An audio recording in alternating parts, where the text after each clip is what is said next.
minutes late. Thank you all for waiting. I guess before we accept the agenda, I noticed one thing, Elaine, I should have caught before. Can you move item 7, comments from the community, up ahead of item 5? It usually comes before the consent agenda. Now it's sort of in the middle. Yeah, so 7 comes before 5. Everybody got that? I guess with that change,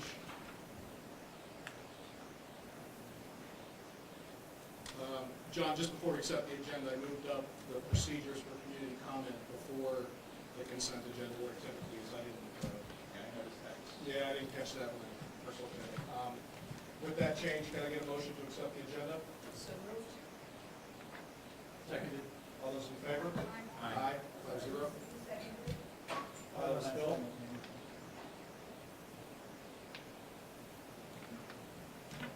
Okay.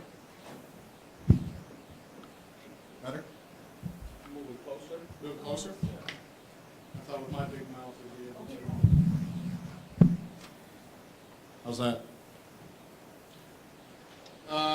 I guess now I'd like to turn over the microphone to Dr. Harrison. Good evening, everyone. Tonight we have the pleasure of acknowledging some of our wonderful students once again. And in doing so tonight, I would like to ask Mr. Sotile to step forward as we're going to recognize the winners of the 6th grade annual Geography Bee for the middle school. Thank you, Dr. Harrison. We, this year, once again, held our annual Geography Bee associated with National Geographic. In November of this year, all students in the middle school took a written test for the opportunity to become one of our finalists in the school-wide competition. 10 students, and they represented all 3 grades, 6, 7, and 8, were named finalists, and in January, we held our school-wide bee in an assembly format in front of all of our students and a number of our parents.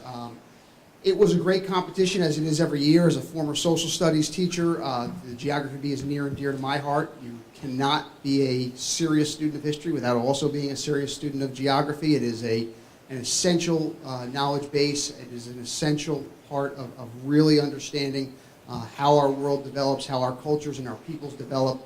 And so certainly when you observe the knowledge that our students put on display for the Geography Bee, you can't help but be impressed and know that they are students not just of geography but of history as well. Only one of our 2 winners, or we got a runner-up and a winner, is here tonight. So I'm going to start by introducing the one that's not here. Our runner-up, 7th grader Inez Mendez, did a great job and took the competition right down to the final. So congratulations to Inez, and we wish you were here tonight. But it gives me great pleasure this time to introduce our winner, and that is 8th grader Will Pascal. Will Pascal, 8th grade, Geography Bee champion IMS 2014.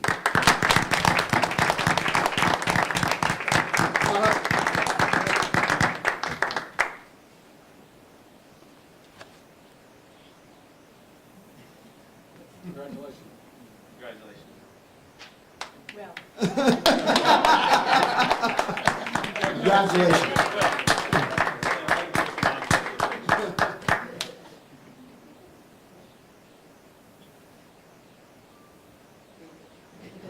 Congratulations. And Mr. Sotile, can we trust that you get this thing now? Absolutely. Thank you very much. Thank you. Moving right along to your report, Dr. Harrison. Yes, a number of important things to discuss this evening. To begin, while tonight we acknowledge that we have an important meeting that will focus on budget development, we cannot lose sight of the work that we're doing regarding the development of a possible bond. And I want to promote that there's another special meeting Thursday night. They're all running together. Thursday night, 7 p.m. here in the campus library, where the board will continue discussing the projects that may be included in the bond. So please make sure, if possible, to attend that meeting.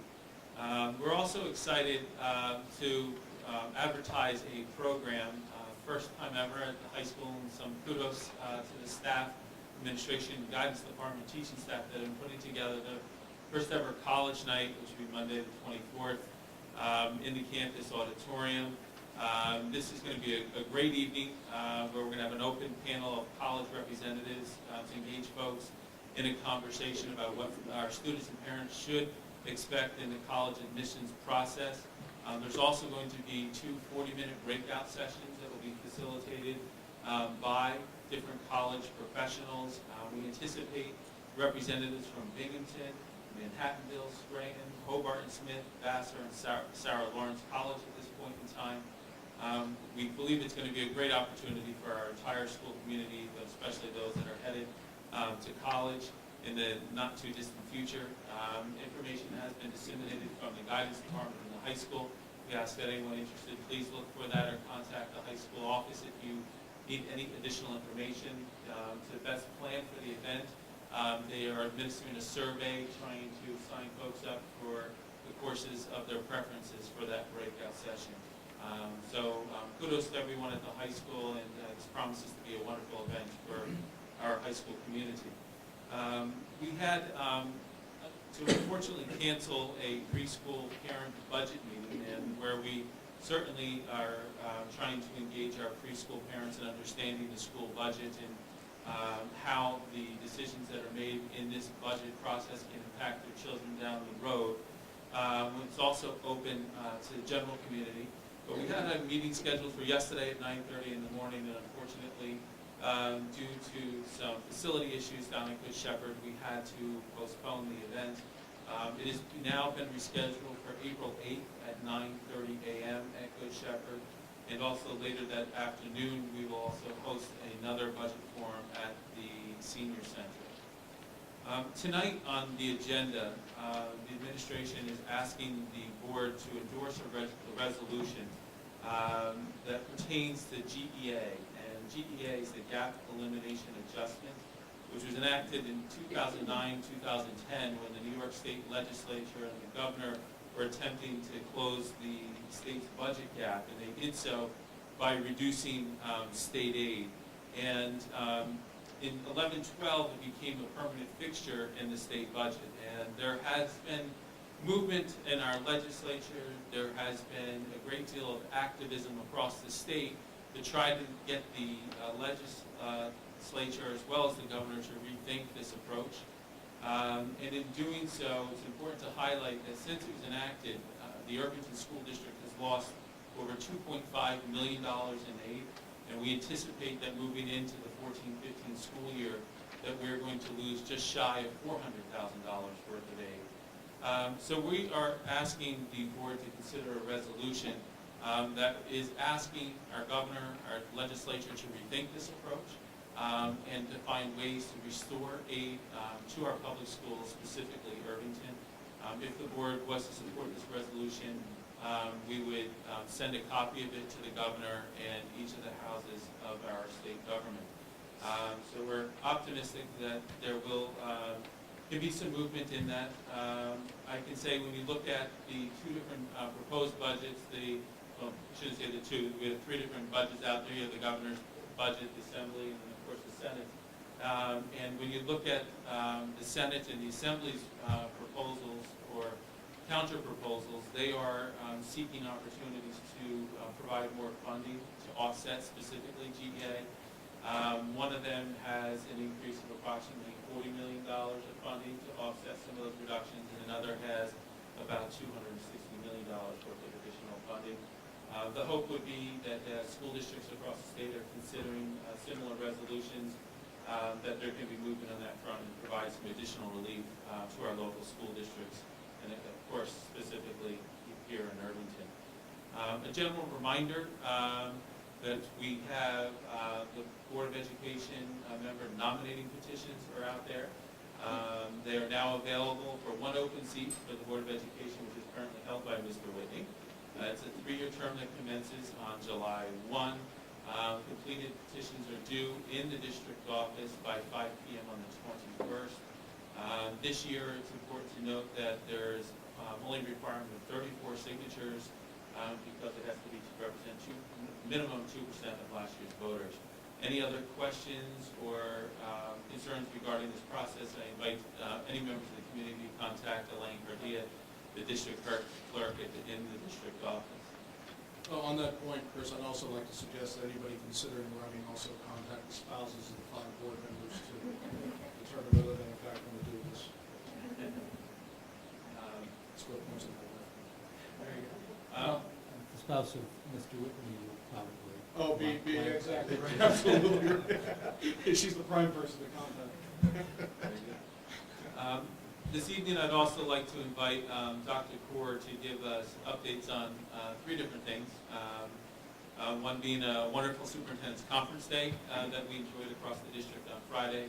The second being a Tri-States World Language Program review, which begins tomorrow, and the reason that we're out here in this beautiful library as opposed to sitting in our gorgeous CPR.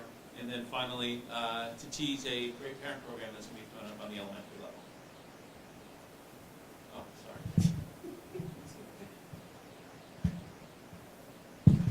Okay. Is that okay? So the 3 different areas, and we'll do them in chronological order. So last Friday, we had a superintendent's conference day, and I would say it was successful, and I think most of the teachers would say it was successful as well. We had a focus on curriculum development and instructional design, and what that means is that district-wide, all teachers, K through 12, were all working on their curriculum and learning how to use Rubicon Atlas, the curriculum mapping software program that we've been rolling out this year. And so as a result of Friday, we had 18 teacher leaders. So we have 18 teachers in our district who actually volunteered to be part of what we call the Rubicon Atlas PD team, professional development team. And they have really taken the responsibility of learning Rubicon and knowing it so that they can support their colleagues throughout the district. And on Friday, they trained the other teachers in their buildings. So in 5 different computer labs, we had we had teachers in different sessions learning how to use Rubicon, entering in their units and their timelines for their units. In addition, we have a commitment to all teachers using the Understanding by Design framework for instructional design, so that all of the teachers were working on developing essential questions, enduring understandings, and really having a consistent approach to the way that we look at teaching and learning, and we develop teaching for kids. So all in all, I think it was a very successful day. We'll see. I have not read the feedback yet from the survey, but for the most part, I think it went pretty well. Starting tomorrow, for the next 3 days, we will have our World Language Tri-State visit. So for 3 days, we have visitors from other school districts, teachers, administrators, other educators coming in. They spend, there'll be 16 people here. They will interview well over 35 parents. They'll interview well over 50 or 60 kids, as well as all of the administrators, board members, and they will ask us very open-ended questions. It's an opportunity for us to share some of our thinking about world language and our world language program. They'll interview, obviously, all of the teachers in the world language department. And over the course of 3 days, they collect what we call evidence. And they do that by looking at our documents, by looking at curriculum, by looking at memos and letters, and by talking to people here in district. And from that, they develop a set of recommendations and commendations. And they will, they come in not to grade us, but to give us feedback that will hopefully move us forward in our next steps with our world language program. And last but not least, in follow-up to our Common Core Learning Standard presentation, the elementary, we will now have a building level opportunity for parents to come in, where they'll be in classrooms where teachers, we have about 10 teachers who have volunteered to be part of the presentation to parents.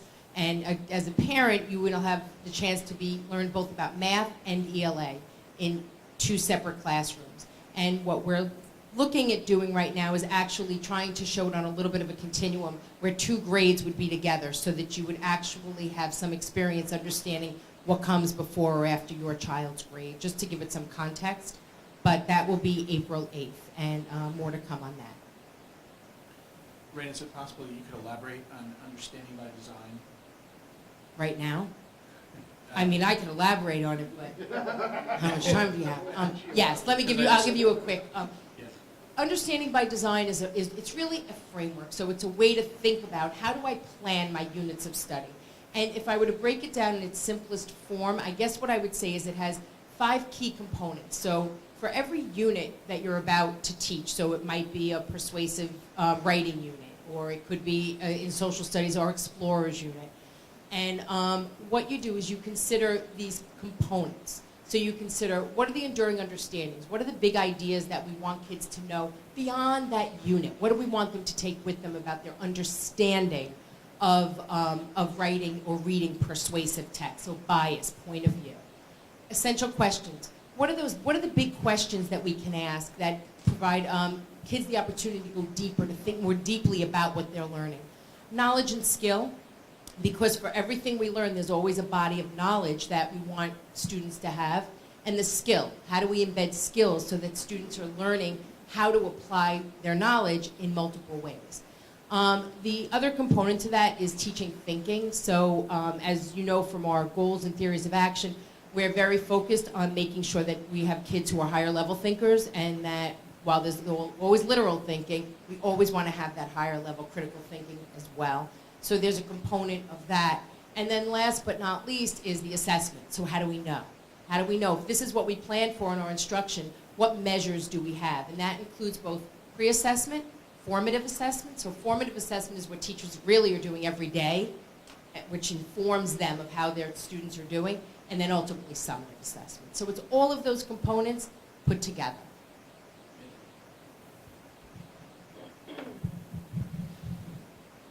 And just a few final announcements, and I know I say this from time to time, but really keep your eye on your school calendars, the district calendars, because there are so many great events coming up. Certainly want to promote the IF Main Street Schools Brain Challenge Friday, 21st, 7 p.m. at Main Street. At the middle school, we have the film festival coming up on the 3rd at 6:30 in the campus theater. And then we have the Diversity Foundation Irvington Rocks on Saturday the 5th at 7 p.m. in the campus theater, which will feature some people in this audience performing. So come out and be entertained. Thank you very much to both of you. At this point, I'd like to open the floor up to anybody in the community that has comments on items on the agenda, with the understanding that when we get into the budget discussion later on, we'll open up again for community comments. Okay, seeing none, I'd like to move to the consent agenda, approving items 6, 7, 6, 8, 9, and 10, with the understanding that we're going to remove item 6.1, I know, and table, which, sorry? 7.1. Okay, I'm looking here on here, 6.1, but it's the adoption of the 2014-15 school calendar. We're going to table that. She moved up, she modified it. You have to refresh your time.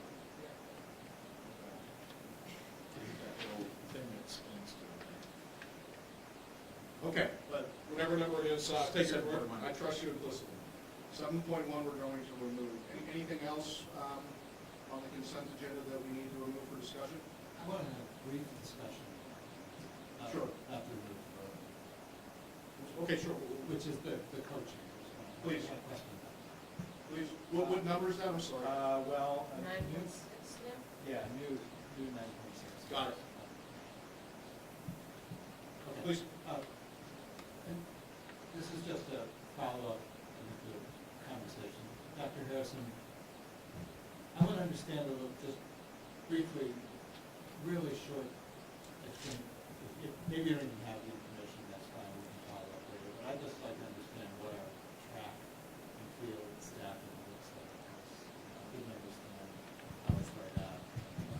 Who coaches what, and do we have separate boys and girls coaches, different age groups? Sure. Thank you. So I guess I'd like to begin by, we're looking at item 9.6, and that I've opened it, I think there's a need for a modification to the resolution in that the assistant varsity coach should just be assistant varsity for track, and not have a tag for girls along with it. So we have a number of field and track athletes, and because of those needs, and we could have upwards of 50 children on a particular team. We have one head coach for the girls track team, one for the boys, and then we have an assistant coach that serves both teams.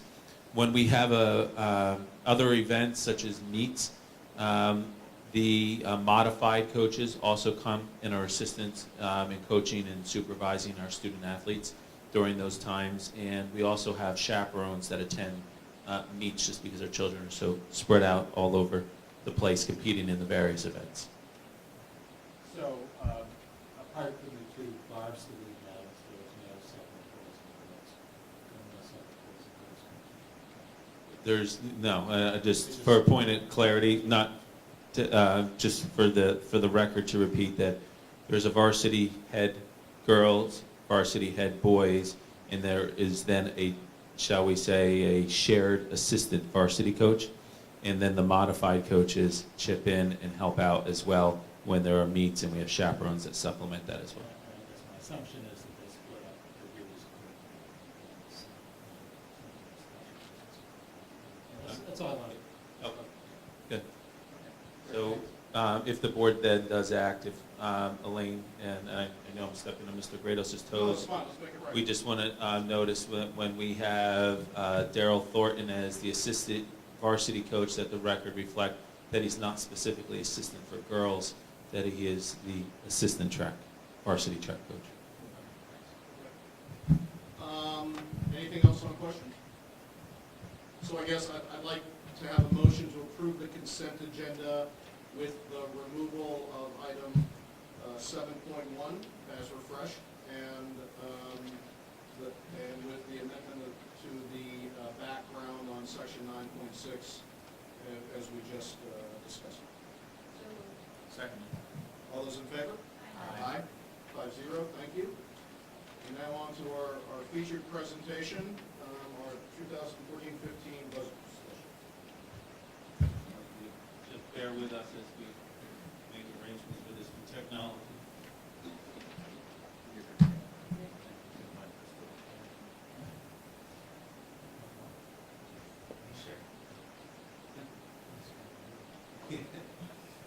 So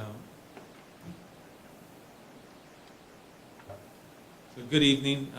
Again, as we've spoken along the way, and as I've continued to reiterate that we talk about budget development and budget season being a process, and displayed before you kind of maps out the timeline of the many important meetings that we've had along the way. And tonight is the 6th such meeting where we are focused on developing what is the spending plan that will inform how we're able to operate our school district in the next school year. But as you'll see as I go through the presentation this evening, this is a process. And there are times when things shift and when we have to pause and make adjustments in response to those shifts. But before we get to that point, I think there were some important questions that were asked at the last board meeting on the 4th, which was my proposed budget. And there were 4 areas that really stood out that we thought were important to be able to speak to them. The first was looking at historical view of district employees as listed by unit or title. So looking at the total number of FTEs, we would say, throughout the years. A comparison of health insurance expenses for current employees and retirees. A detailed breakout of state aid, and then some information about tax cap carryover. So first, it's a busy chart to take a look at. And I'm certainly not going to read through every number. But what this really communicates is looking at the shifts that may have occurred across the district and the number of employees that we've had. So we could use the first column as one example. We're looking at the number of administrators. So when we date back to 07, 08, there are 9 administrators. That's looking at building level, department level folks. And when we see that uptick from 2012 to 13, from 8 to 9, that was with the addition of an assistant principal. But conversely, when you look at the number of teachers, you can see how the number has shifted throughout the years. When we go back to 07, 08, we had 177.2 teachers in our school district to where we are today with 165.7 teachers. So you can look to see how there have been shifts across the district in a number of years. One that really stands out to me is beyond the teachers, of course, is looking at the volume of aides decreasing by approximately 12 folks, and you think of the role that they play in the operations of our schools and in the education of our children. And one that may not be as significant, but truly, really stands out, is looking at the number of custodians that we have employed. That is huge when you remove a custodian. You think of all that they do from a standpoint of operating our physical plants to looking at the daily cleanliness of our schools and the work that has to be done, but also addressing the maintenance, because we don't truly have a designated maintenance staff. But to draw your attention to the bottom right-hand side of the screen, to see the overall shift from 2007-8 to this current year, 13-14, you can see the number of FTEs has declined from 321 to 291. There was also a question with respect to having a better understanding about where our monies go that is budgeted for health insurance. And again, another busy and involved chart. But I guess the thing to look at here is to look at the number of employees that we have that are active versus those that are retired. And when we see that split and where the money goes. And we've shown that shift from the current year, 13-14, to what is projected for 14-15. And I do want to say that all those figures are estimated, because you have to understand we have staff that come and go throughout the year, and there's different levels of benefits. Sometimes people waive their benefits. So there's constant shifting and balancing that does occur. But we can see that you have approximately, in both years, approximately 63 to 64% of the funds dedicated to health insurance go to our active employees, where we have approximately 36 to 37% supports our retirees. And you can see, and I don't know if it's statistically significant at this point, but a bit of an uptick in the percentage of the funds that are directed to our retirees. A year-to-year comparison of our state aid. You can see the bottom line. We're seeing an increase, certainly, of about $100,000. But what's difficult to follow is to see where those shifts occur through the different lines within that state aid. And to better understand this, it would take a workshop, just as Dr. Kaur referenced, looking at UBD. In a nutshell, when we look at it, the foundation is the general basic state aid that a school district receives. And you can see we haven't seen a change there. BOCES aid is services that we purchase through BOCES, where we get aid back from the state. The next two categories, high cost, excess cost aid, and private excess cost, are related to special education costs.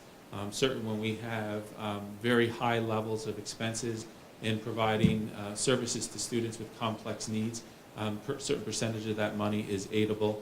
And also that is can relate, if you slide down to the bottom, supplemental public excess cost. That is another figure that's associated with special education. Hardware and technology, software library, textbook aid, those are areas where we get a particular dollar amount per pupil. And those figures are established across the state, and we receive allocations based upon true enrollment needs. Transportation is formulaic, and I have to say it's one of those areas that we see shifts, and it's based upon previous year expenditures. And again, these are estimates, so we could see numbers move around in each of those categories. It appears that we are getting a larger amount of money currently in that area, but all of these funds, as I said, are based upon prior year's expenditures. Then building aid is obviously tied to past bonded projects, and this is an area that's complicated as well because it's formulaic and driven by the state, and they make all kinds of shifts all the time. So where we see that drop there, That is a result of a number of different factors, but it truly is because of formula change that was dictated by SED. And then the gap elimination adjustment, you can see the impact that I discussed earlier. So overall, it's a breakout of our anticipated state aid for the 14-15 school year, where we see currently an increase of about $100,000. Do you know, I know that was offhand, but when you look at state aid, I kind of comfortable with your percentage of budget. So do we know if our percentage this year is consistent or has gone down? And the percentage, I mean, as a number, start to put that going up. Percentage has gone down because of the, Bev, can you speak to the mic? Just off the top of my head, I'm saying that the percentage has probably gone down because if we're receiving only $100,000 more, percentage based on our total budget is going to be increasing. maybe next time we could see that, if we put in on percentage of budget, so you could see, I mean, I think the point of that is also to help the community understand that, I believe over time, I know our state aid is going down. So the more the burden on the community, and it's fun for us to take that. Right. Certainly. No, that's a good point to make. Can I just ask a question about the building aid? Is that in line where we would expect to see the number increase as a result of our? New bond Yeah, activity? that would be in that particular line. Correct. Right. Okay. One other area to speak to, and I don't have a slide on it, but would be the carryover of additional or excess cap room. And based upon this slide that you see before you, kind of introduces why it is not necessary to try to calculate. Unfortunately, when we look at where we were, we had what I felt was a very, very responsible budget. A budget using the state tax cap calculation formula. We had plenty of room to consider different options that were before us. Therefore, I proposed a spending plan of over $56 million, where we saw a budget-to-budget increase of 4.39% and an estimated tax increase that was below 4%. So we need to use that, and a phrase that I've used a lot this year, a baseline, because last week we got some uncomfortable news, news that really shifted our thinking.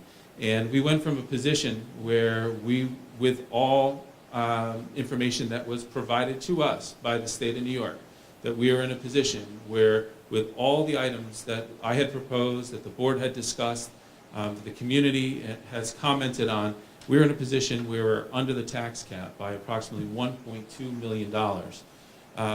Now New York State did an oops. They have realized that they made a mistake in some of the data that they provided us.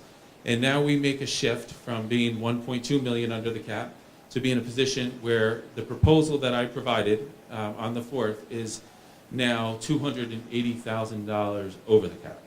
So may I ask where that comes from? And if you... Chris, I'm sorry, just to make a comment on that. I think when we all received that number originally, I think if you look back at the meeting, where we all sort of, when Bev, I remember the big Cheshire smile you had on your face when you were giving us the number, we all sort of scratched our heads as to why our number was a bit out of whack with respect to other districts in the area. So, I'm sorry, hopefully you could hear me. We all scratched our head as to why that number was out of whack. So what I want to do, just on behalf of the board and really the community, is to thank Board Member Montgomery for continuing to ask the question as to why getting to the bottom of the numbers as to why the number was what it was, and then also thank Bev Miller for doggedly speaking with the state to make sure we had the number right. So thank you very much, folks. Yeah. So, and with that acknowledgement, if we take a look at the tax cap calculation that's before you, and if you come to the second line, the assessment growth factor, and this was an area where Mr. Grados indicated we were scratching our heads. We started off with a number that was reported by the state of New York. Now, I want to be clear, that was the state of New York. It is not a number that our school district generates. And we were given a figure that was showing almost 5% growth, a figure that was 1.0488%. And it had us among the highest growth levels in the entire state of New York. This was, as Mr. Grados indicated, discussed. We were surprised administratively. The question was asked by Mr. Montgomery. And Ms. Miller spent a tremendous amount of time pursuing this, emails and phone calls through folks across the state, and finally got a response at the end of last week. And that response was a big oops when they started to look at our numbers, and they realized that they had some miscalculations. They looked at property improvements that may have been on the rolls and counted for a year ago, and they introduced them as new improvements once again. So going through that process, it's good that we have real numbers. It's unfortunate that we're receiving these numbers at this point in the process. It certainly would have been nice to have them a few weeks ago when we started this level of conversation. But with that said, we're in a position where we're seeing an increase in growth here of 1.83% as opposed to nearly 5%. And that has obvious impacts on where we end up. And our allowable tax levy increase within the tax cap shifts from a number that exceeded 6 in the past, now down to 3.28%. So, Can I just make one other comment on this? I mean, this is still, this is still representative of the fact that we have had real building, real increase in the, in the properties, in the base of properties that we tax, and some of that's residential, which obviously matters for the school, and is part of the reason we do want to increase spending in certain areas. It's still not, it could be a lot lower than this. Right. For whatever reason, this is still not something we take. I think last year was 1.01. the number. And if you look at some of a lot of the other communities, it's just 1.0000.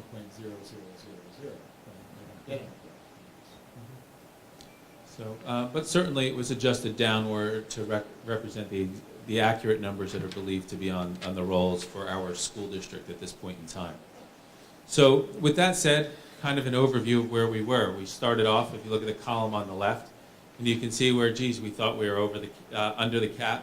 And then we take a shift to see where we are today with the figure that I referenced before in being over the cap again. So now, what do we do about it? Well, we had some fortunate moves and shifts along the way that help us in capturing that overage that was there before. I have to say that I have not dramatically made shifts or changes to my proposed budget because I still believe it is a very responsible, both financially and educationally, it's a responsible budget. So in the past week or two, we've actually had some changes in the special education services that we are providing to our students. We have one student that we're glad to see for the individual that he or she will be graduating earlier than expected, and those associated costs related to that child's education are no longer needed in the budget for a sum of just over $117,000. There's also been some adjustments in anticipated BOCES fees to the tune of $12,000, and we received a grant in aid, which is essentially a little wave of state aid that we got as a gift throughout the year. And with that money, we're able to take out one significant expenditure from the proposed budget, and it's the purchasing of a big ride-on lawnmower or tractor. But the timing of it actually is very helpful because we're in desperate need of that equipment in the next couple of weeks when the grass begins to grow. When we look then in at the budget and had to start to make some challenging and difficult decisions, some of the considerations that we took a look at was looking at, well, where do we need additions that I had proposed and where can we possibly forego some of that initiative? And the first step that I took was looking at our music program. Certainly value the department and all the experiences that our children have, and we want to continue to develop those talents. But unfortunately, we have to make some decisions, and a difficult decision that we made this go around was not providing that particular increase, thus having a cost avoidance of $41,000. Another area that certainly was a challenge, just as I value the arts education, I also have great passion for athletics and the safety of our student athletes. We have a part-time service currently for athletic training. We are hoping to increase that to a more full-time level, again contracted, not bringing in and hiring our own employee. But by avoiding this addition, we are saving $30,000. and taking a look in at our physical plant. We have established an aggressive painting timeline where we're painting classrooms, painting corridors, and we are not going to stop painting, but we are just going to focus and alternate from hallways to classrooms, and thus saving $61,000. So when we take a look at this, all in sum, we can see where we end up. We can see certainly the difficulties that we had. We think about the reductions that I proposed today of approximately $293,000, and that we come down to a revised budget of just over $56,152,000. And it brings us to a position where we are now under the tax cap with the real accurate numbers that we're faced with today by nearly $13,000. So when we take a look at what does this mean, we went through a process where we identified numerous additions, numerous initiatives that we really believe would benefit our students, benefit the operations of our school district. But in doing so, we have made some shifts and we've made some changes. And this is an updated list of budget initiatives and shifts that are tied to some of the adjustments that we've made today. And in doing so, we take a look, and I'm certainly not going to read each and every one, but I am still promoting the increase in the elementary math AIS, supporting the addition of the writing program at the high school and additional sections to provide scheduling flexibility and additional technology course. Still looking at some additional aids for supervision, training for those aids, a scaled down version of our furniture purchasing initiative, purchasing a program to support our student learners in the elementary grades, primarily kindergarten and first grade, with the addition of the foundations program, breaking out our tech supervisor position from the CIO position, and a number of small things that are very important related to extracurricular in the arts. However, I do want to highlight that this proposal still has the elimination of the bus, monitors included, and I wanted to highlight the other significant reduction, which was a reduction in painting in our schools. So as we sit and think about what these modifications mean to us and think about the proposals that I've just made to the board tonight, we also have to take a step back, and as I started the presentation, I want to finish the presentation by talking about a consideration that was suggested at the last board meeting, and that was to take a look at finding ways to integrate capital projects into the operating budget of the district, and in doing so, we could have that opportunity to tackle some more complex, significant needs in our facilities, but to do so without having to include it in a larger scale bond initiative. Through work with the Buildings and Grounds Committee, we tried to weigh what could get done during the school year, options, things that could get done during the summer months. And the one project that we began to talk about and was discussed at the special meeting with the Buildings and Grounds Committee last Thursday was possibly beginning to replace 2 student bathrooms here in the high school building, with the potential of funding one through this budget and one through the 15-16 budget, and having both projects performed during the summer of 2015. In doing so, we would incur an expense of just over $80,000 in each the 14 and 15 school years, and this does result in impacts that we have to consider. So we recognize that we are in a position we came in $280,000 over cap. I proposed some modifications to my original proposal from the 4th, which brought us down to nearly $13,000 under cap. And clearly, this is going to have some impact. So if we want to take a look where we are, we started off with the new math, taking a look from the 4th, we are over cap by $280,000. The modifications that I proposed this evening were under cap by approximately $12,700. And if we were to consider that particular capital project initiative that I just outlined, that we'd find ourselves in a position that we would be over cap by $67,000. When you look at the different scenarios, and I say we pay attention to the 2 on the right, clearly the budget increase of 4.0% and going over the cap is not an opportunity that we want to explore. But just to illustrate what that would look like, But ultimately, looking at where the proposal stands today, with the reductions that I've suggested, we find ourselves with a budget increase of 3.85% and an estimated tax increase of 3.34%. Certainly, there could be dialogue about the inclusion of capital projects, but in doing so, I think the importance of this slide is that we're illustrating that there are going to have to be other shifts and modifications to the rest of the budget to accommodate that objective. So tonight, like other meetings, there's going to be dialogue with the board, community comment and discussion. The Board of Education, really I ask that you provide direction on the budget tax levy increase. On April 1st, which is just around the corner, we need to come to the table and to consider what that next spending plan would look like, and to give the administration some final direction, because when we move forward to the 24th of April, we are in a position where the board needs to adopt a budget. So when we look from where we're moving tonight through the month of April, there's a lot of important decisions that have to be made. Can you just clarify on April 1st, when you say final direction? What are you asking of us on April 1st with final direction? I'm not clear by that. So Mrs. Kerner is asking, what do I mean by final direction on April 1st? It is the last planned Board of Education meeting before the adoption of the budget. So when we leave that meeting, I believe the administration really needs to have clear direction on what the final budget should look like, so we can prepare those figures for presentation on the 24th of April.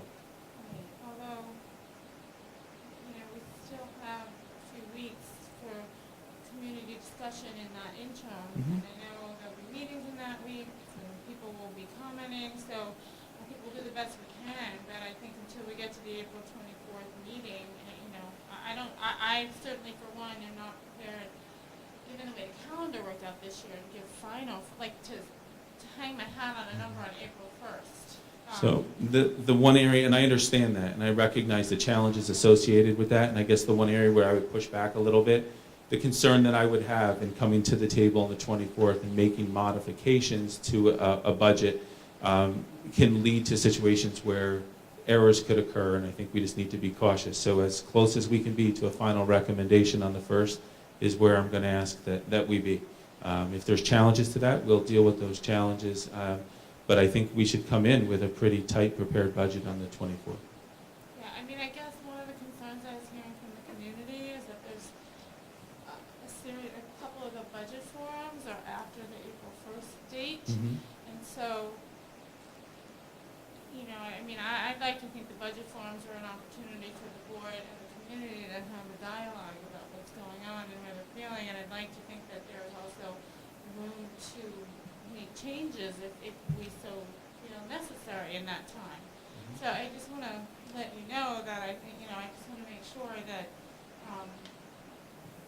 you know, I'm clear that I'll do my best on April 1st to do what I think, but given that we're actually outreaching to community over the, you know, the interim, things might come up, or we might want to decide to revisit something in that time. Yeah, I think there's always that flexibility in the interim. I don't think that this is an issue. I hear what you're saying, we got to push, but, you know, I've remembered the past few budgets, even on the night of the budget vote, there's always been a tweak or two.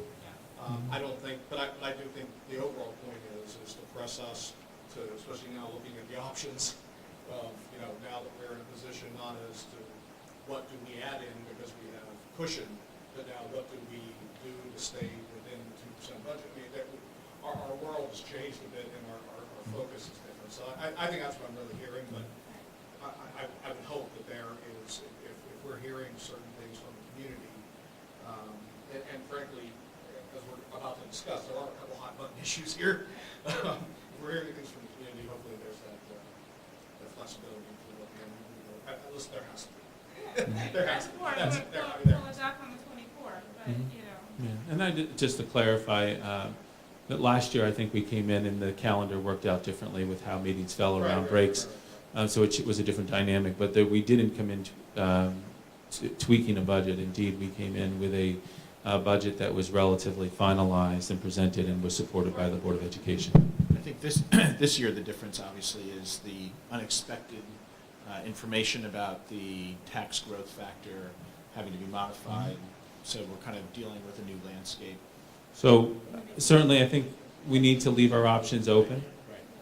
And my suggestion would be that you contemplate, when we look at April 1st, if there's a position where you think there's a need for more flexibility, that you entertain another meeting between the 1st and the 24th, as opposed to coming in on the 24th and making those modifications. I want to reinforce the significance of the math being accurate. I think that's a good idea. And I'm very uncomfortable with making decisions sitting at the table where we would have Ms. Miller sitting trying to tabulate impacts on the side to make sure the resolution and what's being presented represents the most accurate figures that we can provide to our community. Well, there's a lot of time in between the 1st and the 24th, so why don't we play it by ear to see what comes out. I mean, that's- I think so- that makes sense. I think we'd all make ourselves. The one thing to consider, that when we look at the 24th, that is a Thursday, and they were closed on the 1st, on the 21st, which is the Monday. So there would be that opportunity potentially to do something in between there. So with that said, additional meeting opportunities that exist in our community. So please consider opportunities to come out and be engaged in this dialogue. And now, Mr. Grados and board members, the floor and discussion is yours. Thank you. And just because there's only, I see there's only a few members of the public here, unfortunately, but I guess since we're going to be discussing whatever we're going to be discussing and giving direction, I think it'd be good to hear any comments from the community on the proposed budget first. I'll keep some time open at the end too, in case you hear something that we're saying is completely out of whack, which is entirely possible. But if there's anybody that wants to say anything now, feel free. No? I guess that's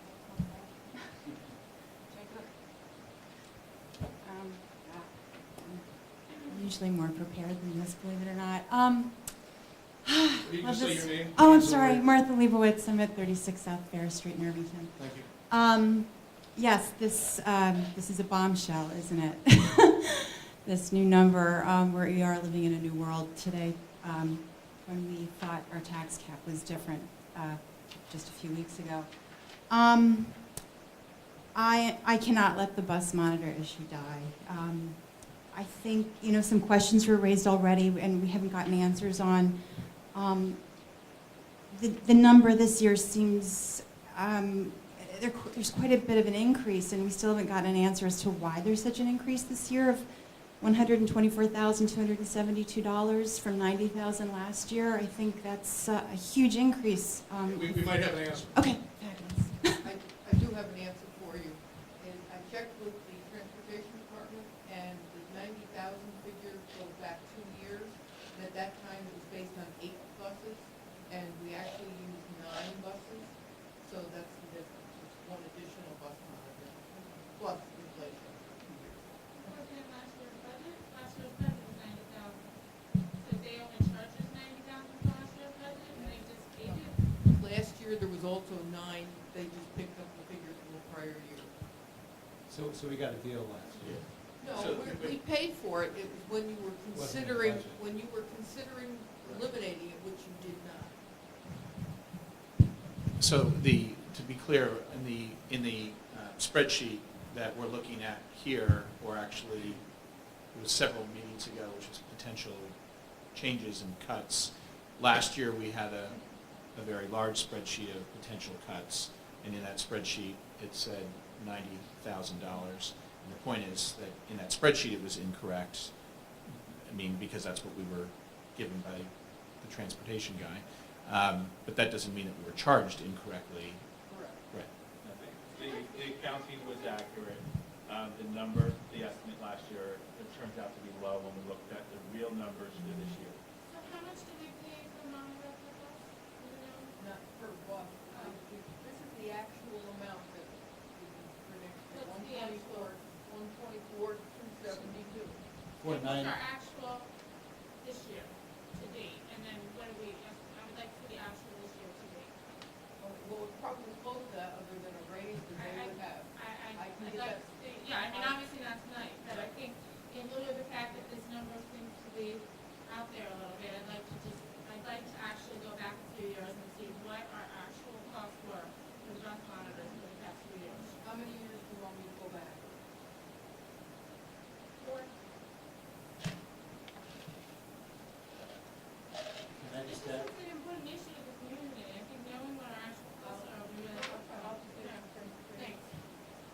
Although, I mean, I guess for this year and last year, we sort of know approximately what they are. Yeah, So you just want to clarify, yeah, right, yeah, but she's got, yeah, okay. I don't want to step up. So did you say we have nine buses then?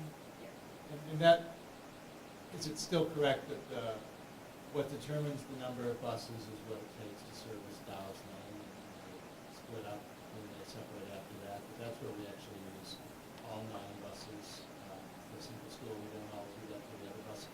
We went over this in the budget task force a couple of years ago, and that's the numbers. Dow's Lane is sort of what determines how many buses we need, and then we don't necessarily use all 9 and all the time for all 4 of the schools. We're complicated like that. Right, but it basically means we have 9 buses and we have to spend that much on monitors because it's been determined that we need 9 buses per Dow's Lane.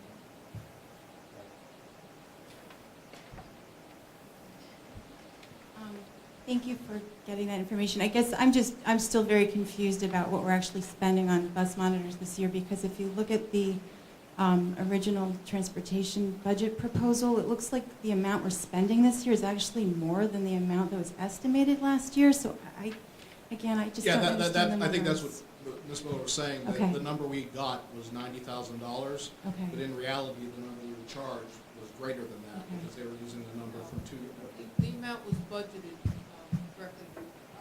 Actually, we're spending a little less.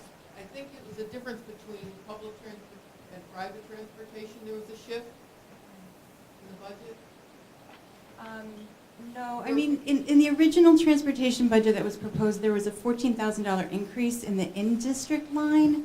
Right. Um, But also, there was, I think, and I'm going on top of my head, about a $50,000 decrease in the BOCES transportation, because it increased into the private transportation because the transportation coordinator was able to save us money. Instead of paying BOCES for the transport, he was transporting on our buses. Right, I understand, but I guess my question again is, what is the cost of the monitors? What are we spending this year? You know, But I I think we're going to Right. resolve that. Yeah, we'll get that information. to Okay, everybody. thank you. Because I I'm just, confused as well, so okay. we'll get that information. I just, again, think it's just important that we're accurate with this information. This is a topic that's, I know I'm the only one here tonight talking about it, but it's one that's important to a lot of people. I mean, I think we generally think it's a topic that's important to parents of younger children, but we heard in the PTSA budget discussion from 3 high school parents who also have concerns. So I think this is a general community concern about the safety of our children. We've upgraded safety in all the buildings. We now have, aides at the doors at all the buildings. Our budget this year for them is now $109,000. Our budget for them 2 years ago was 0, because I guess we didn't feel the need then for our buildings to be secure, which kind of is odd to me. But our children's school day begins on the school bus, and the board has a legal obligation to make sure that the safety and well-being of our children is secured on those buses, and it's actually in the school policy. New York State Department of Education actually recommends that you keep monitors on the buses that kindergartners are riding, and I have the report if you want to see it. I know it's not required, but if we took everything out of our budget that wasn't required, we wouldn't be the school district that we are. So anyway, I hope that monitors aren't completely off the table, even given our new tax cap. Thank you. Thank you. I guess at this point, oh, I'm sorry, Mr. Russell. Dale Russell. I like that you're keeping open the idea of having another budget discussion between the 1st and the 24th. I think what may have happened, or I know what happened last year, that spring break was much earlier last year, so we had time. Where here we have that 10-day gap that you can't hold a meeting. So I would agree that, given that there were 3 separate budget discussions between that time, that if something could be squeezed in, if needed, that would be great. Concerning the music, the .4 music, wow, 2 weeks ago, 3 weeks ago, it was the first thing on the budget, and I was like, wow, it's a brand new day. And now it's gone. So I I would say that you have a music department and certain individuals who are really overworked. And if there's any way to salvage anything from that, I would applaud that, because like I say, that kind of thing hasn't shown up for a long time. And we should just try to keep it and relieve that pressure on individuals as best we can. Thank you. And Mr. Russell, if another meeting happens to occur, you're going to need to bring 10 friends personally. That's right. Joe, do you have 10 friends? Good evening, Kathleen Thompson on Harriman Road here. I just want to support what Dale was saying about the music department. Just the reason that we have such fine performing organizations right now is because of the education. It started when these kids were in 4th grade, so the kids that are in high school now started with dedicated music educators. There was someone in 4th and 5th, someone in middle school, and someone in high school. And we're missing, I believe, 2 faculty members in that department. So, the music department is great because of the feeder program, and if there's any way we can find a way to reestablish the value of the entire program, it would be beneficial to the kids. Thank you. Thank you. This is always a strange discussion because there's a lot to discuss potentially, and I'm not quite sure always how to structure this. I just would ask the board members that we all be respectful of everybody's time, and I will try to keep us on point so obviously our job is to give the administration direction on the budget, so as discussion comes to a head, I will try to take straw polls to get to see where we need to move on, and respecting everybody's points of view, obviously. I'd like to, I guess, just to start things off, since there's no real place to start off. Regarding the school bus monitors, it was an issue that we vetted in great detail last year, and regardless of whether it's $90,000 or 124. I still think it's something that a lot of people who have moved to Irvington over the past few years have come to expect of their children. We can look to other districts around us and acknowledge that they've gotten rid of their bus monitors, we know that, and we can also look at the facts and say that they haven't seen an uptick in issues on their buses. So looking at it that way, it's a tough issue, but I do think that people come to expect it, and to make it a long speech extremely short, I still support finding a way to get into more budget this year. Robin, you're not, Well, you're not coming through on that. I just said, I mean, I agree with that. I would like to put it in. I could ask Bob if he's been thinking at all about how. Well, I think you bring up a great point, because you're sort of throwing back to me what I've thrown at others. We've gone from a situation, but we've gone first from a situation where a week ago we were looking at, how close do we bump up against our tax cap, knowing that we had $1.2 million of cushion, versus where we've been the last years before last year, whereas we have a tax cap, we've made the collective decision already that we're not going to go over it. So in any of these items, you're absolutely right. Okay, Grados, you want $123,000 for school bus monitors. What are you going to take out? And that really is the question, I think. That's a very good question, because I think with all of our points on all of this, we need to keep that in mind and challenge each other, and challenge the community, frankly, because we are where we are in the tax cap is that we're looking at trade-offs. All of this is trade-offs. If pushed, in looking at the new initiatives, I would want us to discuss strongly the CIO database assistant position for this coming year, and the estimated benefits, which is $70,000. I would also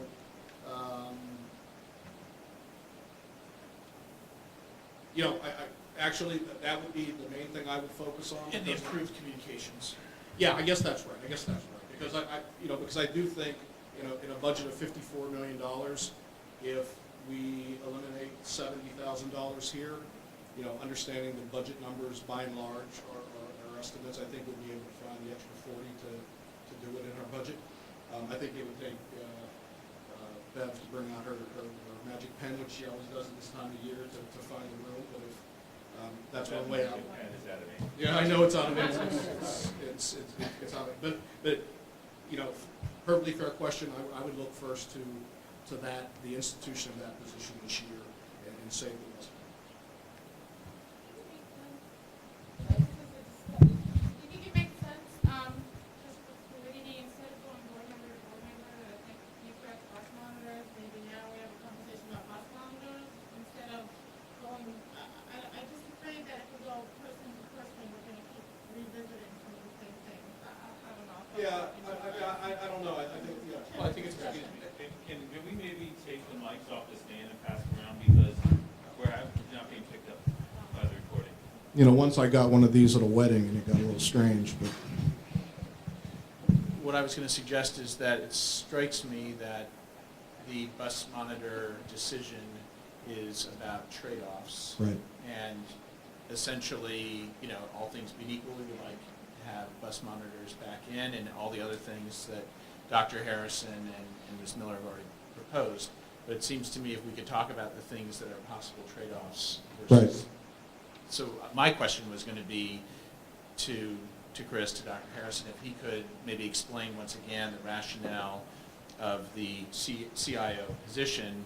It's a $70,000 position. It's adding another headcount to our. And just to, Maybe we can talk about the structure of the conversation before. Yeah, We may have, I certainly have some overarching comments, so I don't know how to put that into a structure. Yeah, listen, sure. I guess the only other thing is how do we work if there are overarching comments, how do we work that into direction from the board? Yeah. Okay, we'll do our best. How about that? And then if we're getting off topic or too existential, we'll have to drop back in. So, at least initially, from my standpoint, I would like to re-examine putting the school bus monitors in and talk about the CIO database assistant position as to whether it's necessary for this coming year, unless, and again, I'm happy to be overruled right now if if for instance, the four of you feel that bus monitors is not something we should pursue this year, then, I want us to get to decisions as opposed to,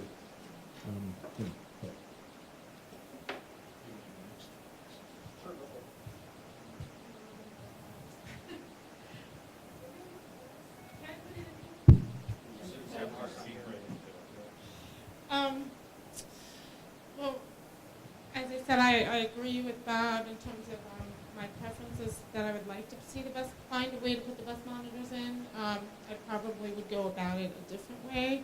My initial reaction is that the tech position it would be one of my priorities at this point to keep, because technology is something that I'd really like the district to move forward with, and it seems like that's a step to moving us forward. Well, I'm going to go through mine, and then I'll answer the question of maybe one of my trade-offs at the end. A couple things. There's easy to talk about what I'd like to add back. There was some earlier discussion in the special ed group of adding to the special education budget a position of a behavioral teaching assistant, and I know we've talked about that. We talked about that before. As I stated, I think the last meeting, I actually feel that this is such an important position. I feel that it impacts not only those children that are acting up, but it impacts the rest of the kids in the class. It frees up the teacher to actually teach and educate the class, and doesn't take valuable instructional time away dealing with, perhaps a child who's acting out or, repeatedly acting out. So that would be one of my priorities in trying to find a way to see if we can put it back in the budget for all those reasons. additionally, I guess I had a question for Bev. And I know you've given me this, but I'm just looking for actuals now. Do we have any idea as to, at the end of this year, where you predict we will be in terms of overage or underage to budget? Because I'm always concerned about the fund balance number, and I just would like to get a sense if we know mid-year kind of where we're coming out. Okay, so maybe we could look at that over the next 2 weeks and.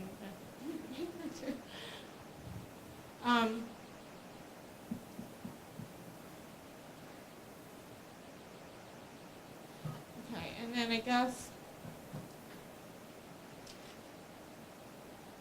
another, and just based on the conversation about bus monitors, I'm going to go back. I'm guilty for not having looked at it recently, but I really want to take some time and go back and really go through the detail. I might come to your office and go through it with you. I really would like to look at the transportation budget again. I just want to get a level of comfort with our overall transportation budget. I feel like we looked at it way back when, and we really haven't gone through it. And I just need to get a clear idea where we are.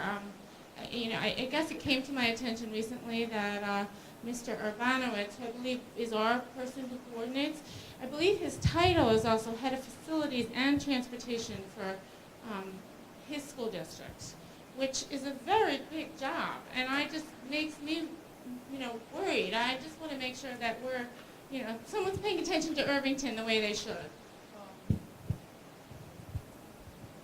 He's currently doing it on a part-time basis, and Vic Graziano is doing the bulk of the work. He's in charge. The facilities, or No, for transportation. of the transportation? Correct. So So Vic does it all. okay. Yeah, it's been that way since he basically retired 2 years ago. Okay. Okay, so now I'll go back to, in terms of my priorities at this point, some of the things that I would look at, if we had to, obviously I would prefer not to take anything out, but if we had to start looking at some trade-offs, So these are reductions? yeah. Okay. I mean, again, nothing's easy, but Yeah, right. I guess, and also to John's prior point, that when you start looking at taking out some of the additions of the FTEs, then you also get the added benefit of the health costs that follow them year to year. You don't have to worry about the fluctuations in that. So with that in mind, I understand the need, but as I've said before, when I look at how we're set up in middle school and high school with our entire model of co-teaching and study skills and building supports, building BSP, I really always wonder if there's a better way to use the existing staff. Not that we could fill a full-time position, but could we perhaps restructure? And it's always been an area that I know I've certainly heard a lot of complaints from the parents who've gone through it, that it's not really as effective to the improving our kids or to helping our kids' education as it could be. So I guess if I were to have to take something out, that would be close to 100,000, 70 and 30. And that might help to offset some of the bus monitors. But then I have another add back, which is minor, but I also look at the high school where we went from a 0.4 FTE for flexibility of scheduling, and we reduced that to 0.2 FTE and an added section, so someone getting a stipend.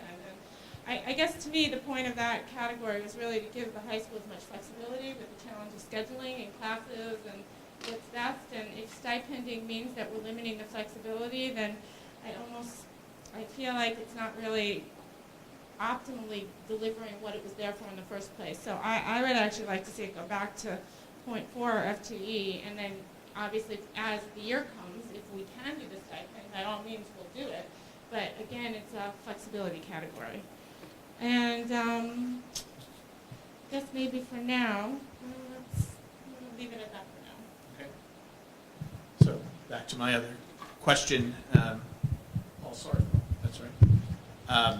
And that is, I'm not sold on the CIO database manager, mostly because I think it's a clerical position, and the title is misleading in the sense that it's not a CIO in the way that we in the private sector would view a CIO. It's a person who is going to be responsible for our data, and that would then free up our current director of technology to have more of a curricular role, which is what the percentages that you shared. But I would like to hear more about why this is so essential for our district at this time. And I think to Ms. Kerner's point, we have made technology a priority from a goal standpoint, but I'm not sure how hiring a clerical person necessarily furthers that ambition. It doesn't quite square with me, so that's why I'm asking the question. So there's many layers to this, and I think, Phil, you referenced the percentages of responsibility. So to speak very generally, when we look at our current arrangement, we have a CIO/technology coordinator.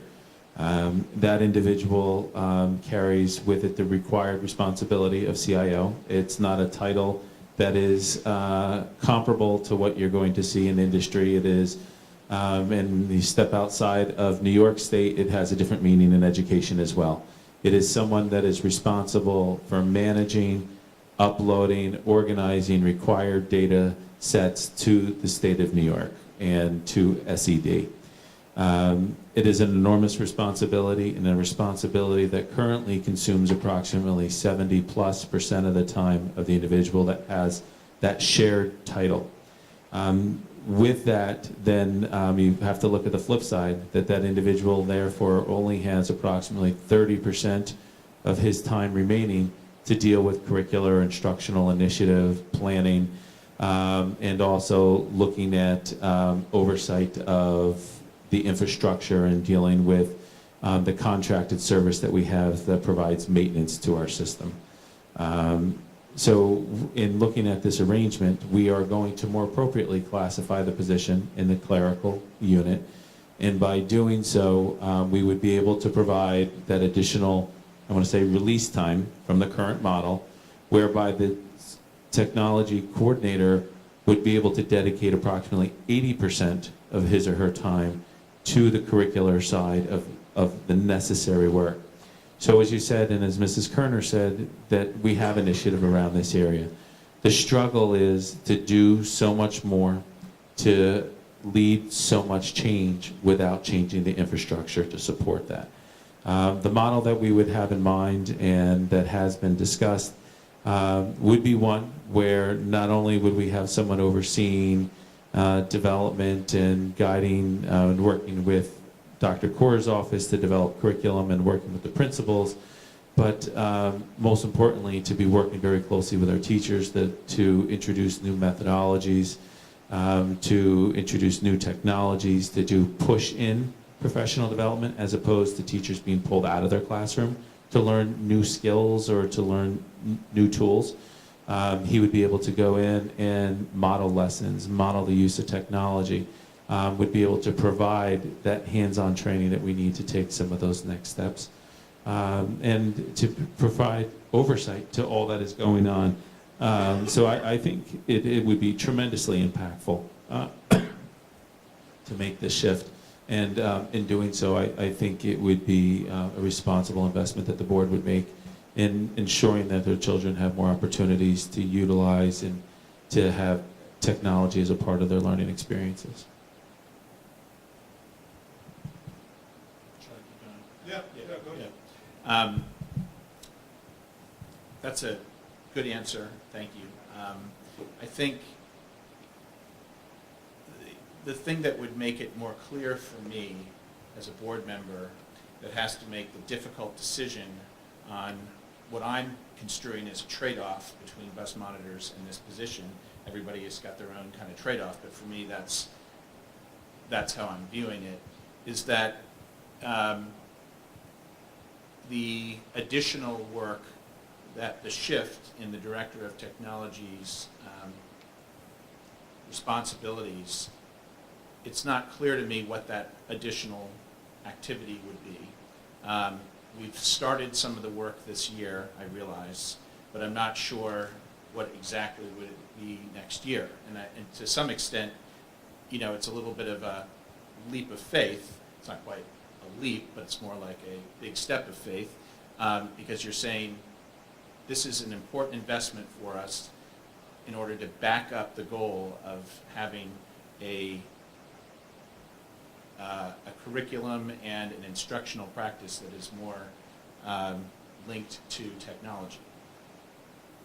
But without understanding sort of more of the specifics, it's hard to make that trade-off that we have to make. I think all things being equal, and if we didn't have this pressure to make the trade-off, I might be more willing to make the leap of faith. But since we have community members that are clearly concerned, one community member at least, about bus monitors and the possible elimination, I view this as an important decision, and so that's why it would be great to know a little bit more about exactly what the Director of Technology's additional responsibilities and work would entail. So in some ways it's like foreshadowing. It's foreshadowing on 2014-15 about what would we be expecting from this enhanced position, right? Yeah, and it's obviously a really fair question. I guess one of the things that I would just share maybe for thinking is, you know, we've gone a very long time as a district without leadership in technology and for classroom leadership, for moving our technology along, and I think that we would all agree that we've suffered for that, for having a lack of leadership. So while we've laid out some thinking and ideas, and having been in the role myself in my previous life, you know, we could name certain things and we could identify benchmarks and levels of baseline that we want to make sure everybody has. But I guess for me, you can't underestimate what naturally happens when you have somebody in your buildings moving the work. So when we talk about moving and being a Google environment, having Google apps, and you know, those are ways that we're going to expand and grow. But it's not something that you would name specifically, every teacher will. It's a more organic response. So I don't want to say that there aren't some set baselines that we'd want to hit, but I also would want to communicate how it just changes when you have somebody there, when a teacher needs something and a teacher wants to do a lesson and there's somebody to call and say, help me do this. Can you come in my classroom and do this work with me? That's what happens organically. And so as much as we could name and define, sometimes it's just having a person who is there and available.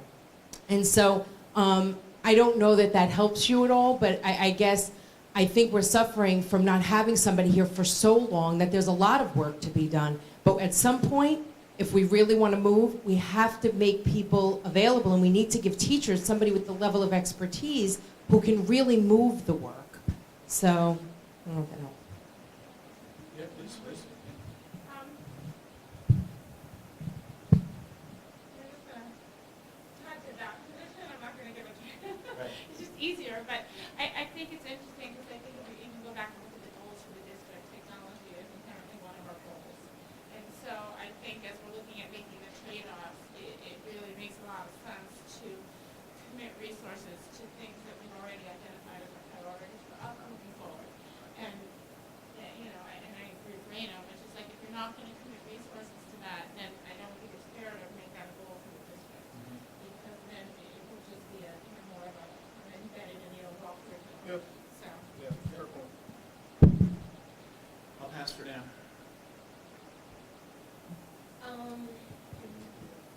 Yeah. Okay. Can you hear me?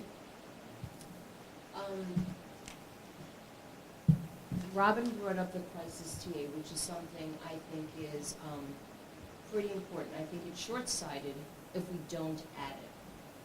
We have had incidents where we've had to provide one-on-one aids for children, and I feel like if we've had this position the past couple of years, we could have avoided certain expenditures. You've already cut, as one of the asks was the special ed BOCES teacher training. So if we're removing training for teachers, teaching them how to cope with these issues as they arise, then I feel very strongly that crisis TA is something that we really should revisit and look at. I think it's short-sighted if we don't add that back into the budget for next year. You want to say something? I do. The training, the professional development that you referenced that was removed was directly correlated with and married to the position of the crisis aide. So the one was kind of wrapped around the other.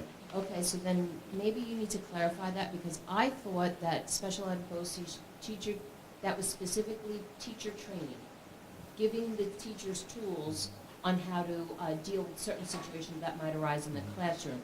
To me, that's very different than having an additional support person in the school to help either push into the classroom or perhaps pull the child out temporarily and work with the children. Yeah. So when we're looking at the situation, and I think it can difficult to remember all the way back to all the presentations, of course, but I think when Scott presented, going back how many months ago now, 2 months ago, the idea was that we would create this new position, and in doing so, we'd create a model, professional development model, where we would take resources from BOCES that currently exist, have them come in, and the initial proposal was that have this one person from BOCES come in 1 day a week and provide in-service, particularly for the TA, but would follow that into the classroom. So when the TA would be going into the classroom to provide support, that this individual would come in and would be modeling, teaching skills and giving strategy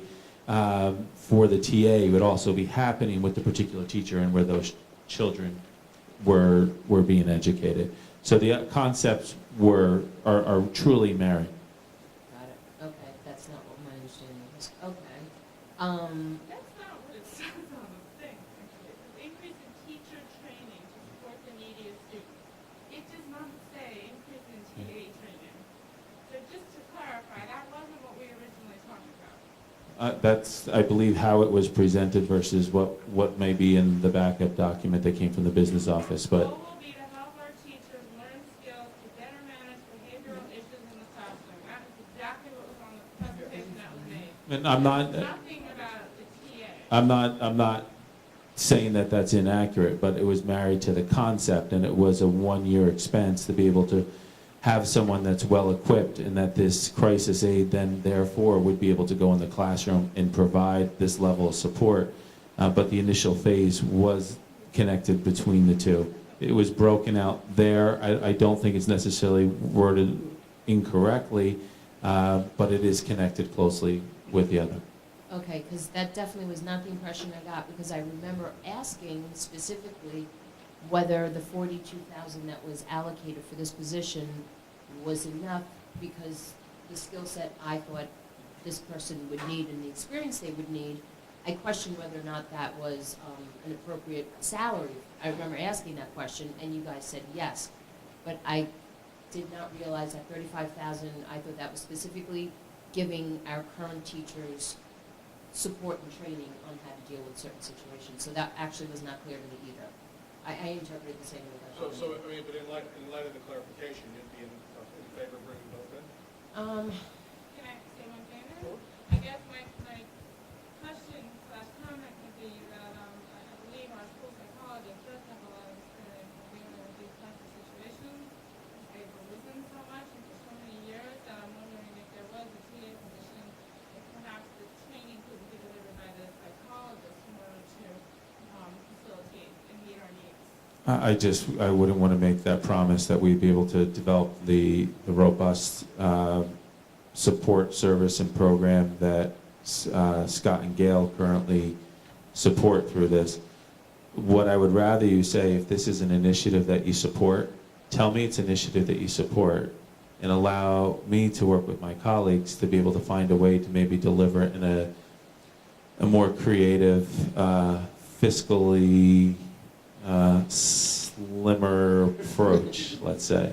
So allow us to rethink things, because you have to be mindful that, you know, these proposals don't generate in isolation, that they come through many months of dialogue and discussion. And before we ended up at the end of the day with a salary of $42,000 and $30,000 or $35,000 worth of professional development, we looked at a whole array of opportunity and models. So you present the opportunity. If it's something that you value, allow us to go back and rethink it and find a way to maybe make it happen in a different way. We I go would back to our appreciate plans. that, because this is something I do feel very strongly, because as I said, I think we've added positions, we've added aides over the years, and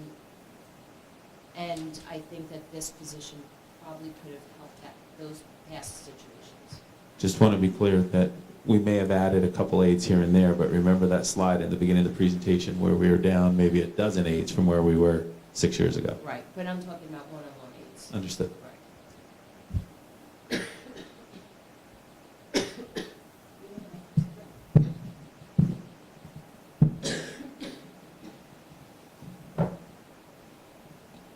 Just let me know when you want the mic back. I'm feeling better. This is dedication. I'm here for this. So, just a couple of broad comments, and I'll try to go through the specific points on these things. You know,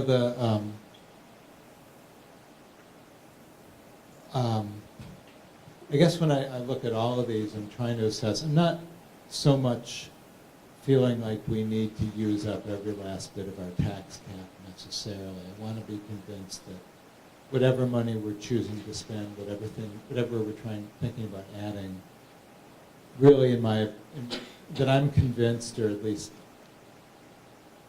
can trust that it's really going to, you know, help really give us a good increase in the quality and scope of our education and services. And so that's kind of how I'm looking at different things. And just kind of ask myself, are these areas where I feel like there's enough of a case, and the other areas where I think maybe we should hold off. Maybe it doesn't matter that much, or maybe I actively don't really think it's an idea I agree with. So I'll just explain those in a minute. Let me just talk about the bus monitors first, because that's related to a broader point. You know, our costs are basically the unit costs of our education are rising at a pretty fast clip. And that's due to our contracts, it's due to benefits costs, which are not in the contract necessarily, but they're part of their overall costs. And so that just means that just to give the, you know, status quo education and services we're doing is the cost of that goes up 3 or 4% a year. And it's really faster than it should be if we're going to deal with the world of tax caps. And even if we weren't dealing with the world of tax caps, I think it's faster than it should be in order to be responsible about our costs.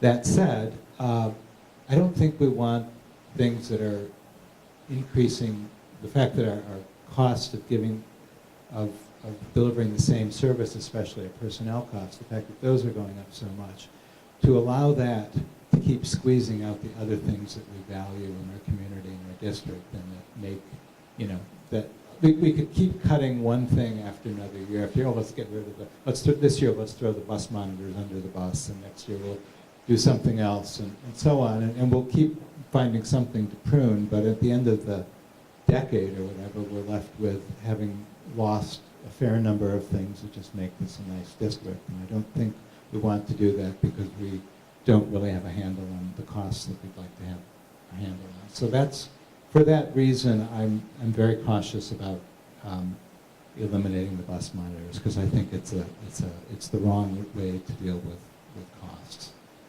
So I would, you know, it wouldn't be if I had to spend money, I'm not sure it'd be the first place to spend it, but I really don't think it should be the first place to find money either, or anything like that. Okay, so let me just go through a few of the budget items we've been talking about and provide my opinions. Unless you're ready to go. Are you okay? And I'd be happy if we can find a way to get our budget increase down. Because I still think it's not a trivial increase we're talking about, even when we're not adding very much. And that certainly gives me pause. I'm trying to find the right page.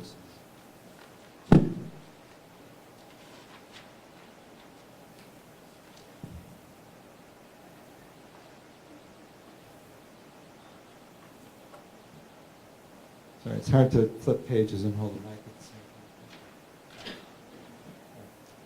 same time. This thing.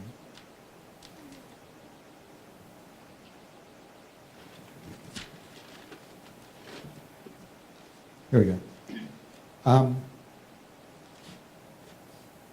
One other thing I want to speak on, that hasn't been brought up yet, is the high school writing class.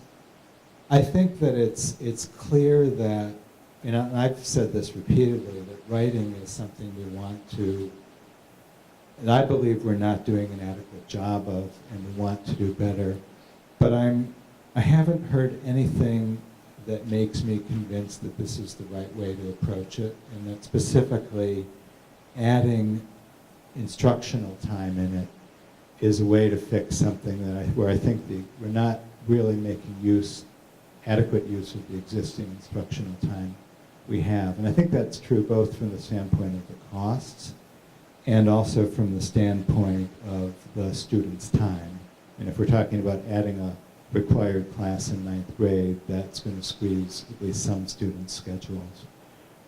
So I'm not, I would rather see us have a longer talk about how we need to approach writing instruction and maybe English instruction more generally before we decide what we want to do in terms of adding classes or not, and kind of basically keep our budgetary powder dry on this for another year.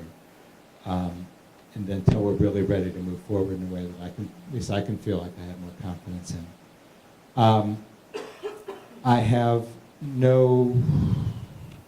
I am very sympathetic on the other hand, to the idea of building in flexibility in the high school schedule, and to Robin's point, if it makes sense to go to 0.4 FTE rather than 0.2 plus a stipend, I'd be fine with that.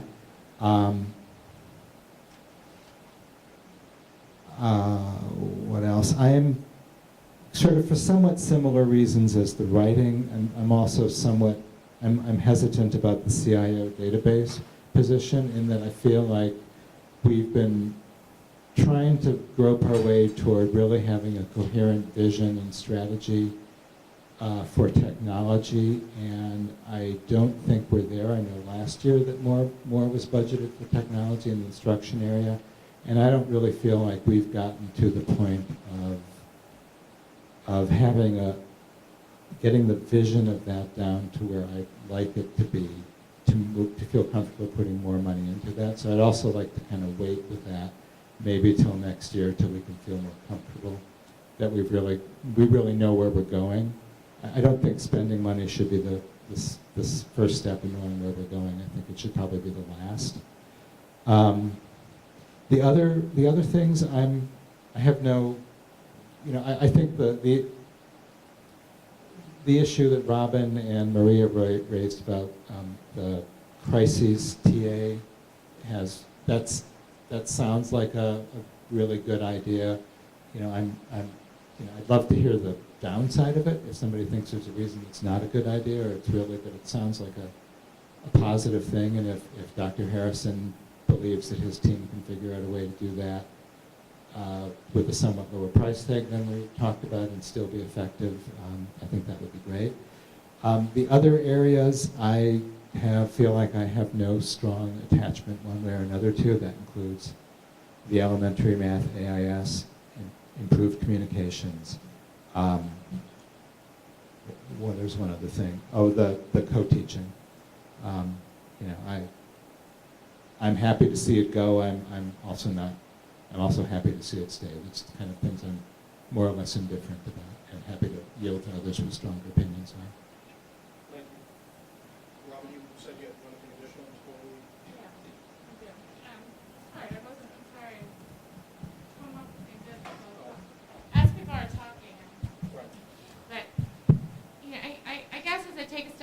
and I think about the bigger question as to, you know, where are we going with the budget and where are the priorities, and come back a little bit to, you know, what's most important to me in this budget is what directly affects our kids. And I don't say this periodically, but you know, the spending and the instruction and the teaching and the kids in the classroom, to me, is probably most important, and probably the last place that I feel like we should cut. You could probably counter what I said, but just big picture. That's my feeling, and that's my take. And so then, and for example, if you ask me in a vacuum what two areas, you know, what I'd like to see us as a district focus on, it's probably technology and guidance in terms of goals and moving forward. So putting that all together and then looking at the list again, I guess I have to, it would be remiss of me not to kind of call attention to the outside consultant that we're looking at hiring. And I know we focus on communications and we want to improve our communications, but at the cost of the kids in the classroom, I'm just not sure that's where my priorities would fall. So that's in the budget, I guess it's a net cost of $18,800, and I just think that it really needs to be added to the mix for me for those reasons. I forgot.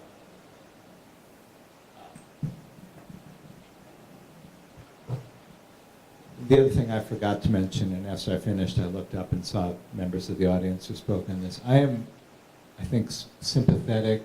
I think it's also worth, as I mentioned before, having hopefully at some point, a broader discussion about what our music curriculum and our performing, as well as our drama,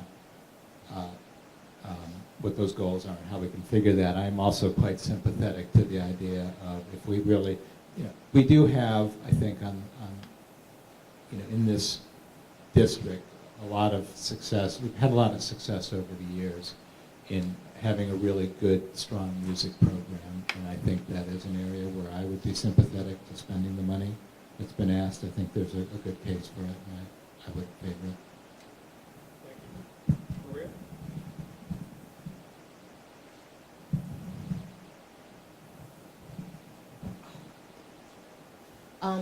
The one thing I would like to add, and we are all over the place, and I'm sorry about that. I'm going to bring us back because, after this. Please. Okay.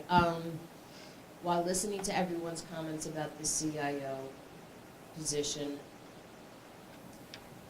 I am going to take the leap of faith in this regard. Technology is one of our goals, and as Dr. Kaur stated earlier, I get that I would love to see a roadmap ahead of time, but I think it's very difficult to ask current personnel to create the vision and create a roadmap when they're busy with other responsibilities. And if this doesn't get included into the budget for next year, then I think we need to rethink our district goals. And technology, I don't think is a realistic goal given our current makeup and how our various staff are allocated between data and technology. So I actually think that CIO position I would like to see added into the budget for next year. And I'm sorry that I'm not really giving you ideas on what to cut. So we could have all of our asks, but I guess that's why we pay you the big bucks. Well, I guess at this point we've sort of visited the most. Can I make one more comment on the technology position? I think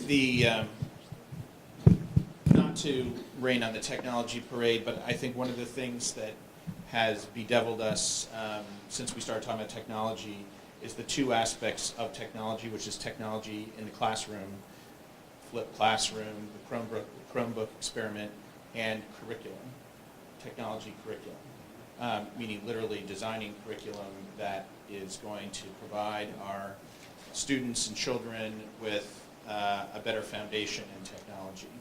They're not completely separate things, but they are reasonably separate because one can have an approach to curriculum that is different than the actual pedagogical practices in the classroom.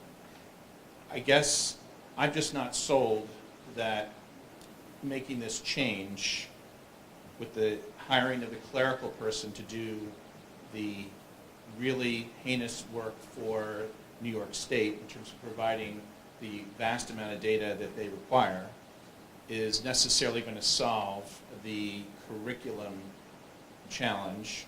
I could see how it might further the ambition of bringing technology into the instructional practices, but I'm not so sure how we are expanding our technology curriculum in the form of actual different courses, more advanced courses. I don't see how this position necessarily satisfies that. Thank you. I guess we have thrown a lot at the administration. I don't expect you to respond to everything tonight, but I do want to give a tally here. We've gone to the Chinese restaurant. We've all had a chance to pick from the menu.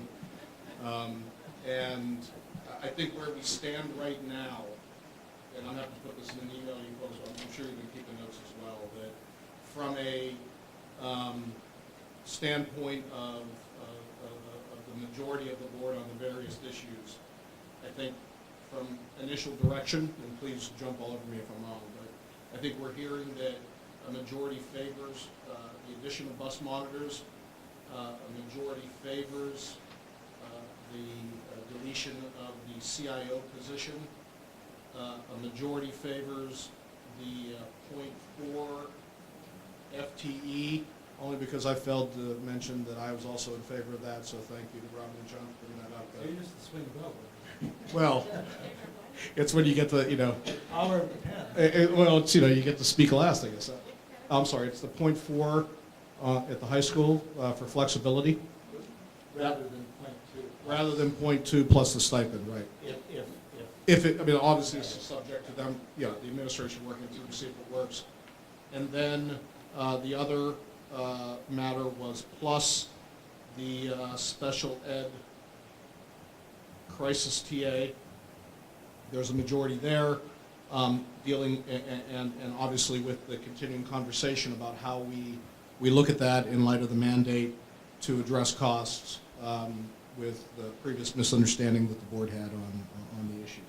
So I think that at least from the standpoint of the list, that's sort of where we're looking, and that is the initial direction to you, reserving everybody's right to comment further, since we still have some time and subject to people from the community telling us they agree with this. So I'm going to have my say. Absolutely. I can make arguments back and forth on every one of these situations for the most part. When I sit back and I think about the items that and I get comfortable when we talk about people, we talk about kids' experiences, and it feels like we're doing a little horse trading, and to me that's not a path I like to go down when we're thinking about opportunities for kids and people's jobs for that matter. Clearly, there's a degree of value in the bus monitors, or they wouldn't be here to this day.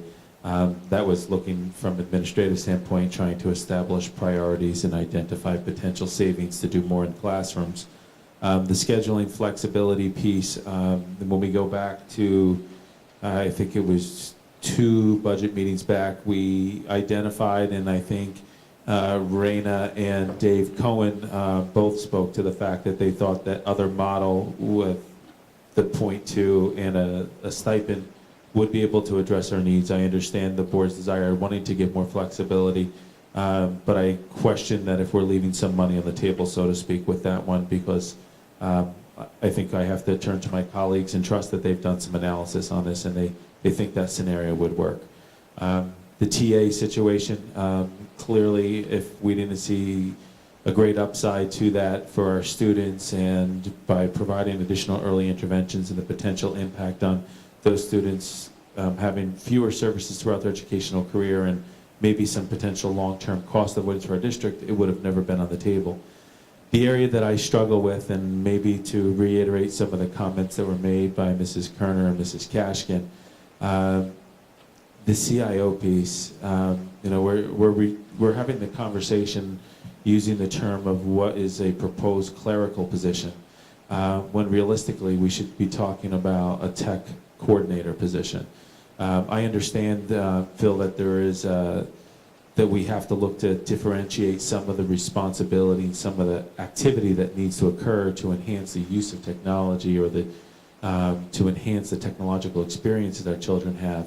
And the curriculum writing piece can occur, can still occur, but the reality is you need to be able to equip teachers to be able to do the rest of it. And if we're going to have ambitious goals to expand the use of technology and increase the quality of experiences our kids have, I don't know how we do it without providing more resources in that area. We're well behind all of our neighboring districts in that area. I don't know of a neighboring district that doesn't have a person that is dedicated to this, whether it's a tech administrator in a larger district or someone that has a teacher leader position, such as a technology coordinator in a district that is smaller like Irvington. I appreciate, John, your comments regarding the scope of planning, but it's challenging to establish and develop a plan when I don't know if we're going to have folks that be able to carry out those necessary acts. And a large piece of this plan is going to be to shift culture. It is going to expose teachers and children to new ideas, new pedagogies, new technologies. And I can tell you that our principals don't have time to do it, that I don't, Dr. Kaur doesn't, and that our other tech-savvy teacher leaders don't have the flexibility in their day to do that without having dramatic impacts on their own students by being pulled from the classroom. So I find myself in a bit of a quandary here, that we have a charge and a commitment that I personally hold and something that I believe in, that we want to expand and improve technology for our kids.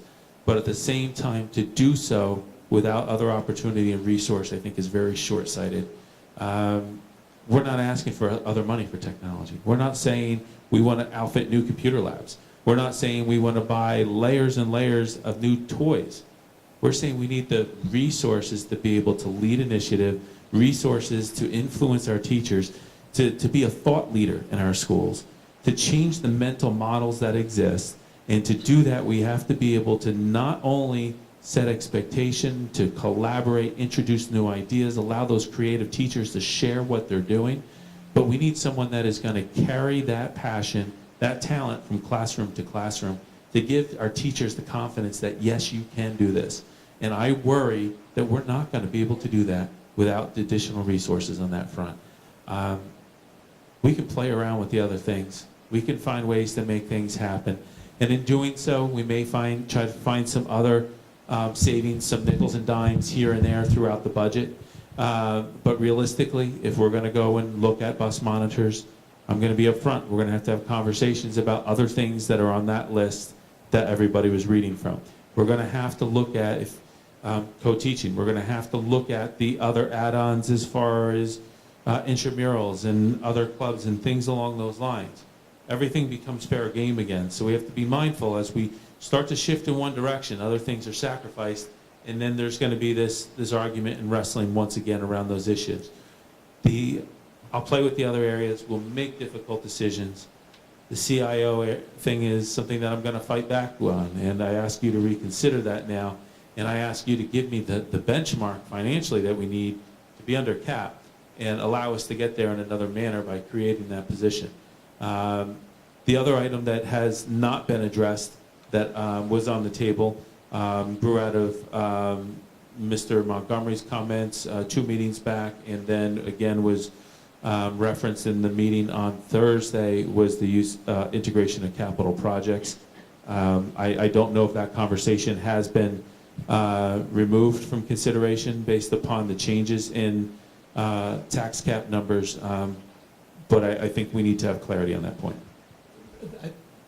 My thinking on that, I think, was driven by the potential for having a really weird tax cap situation where we had this huge cap growth this year and not so much next year. So I think it's fair. Look, other things equal, it's nice to be able to pay for things up front, but unless something really changes, it doesn't feel like that should be on the table this year.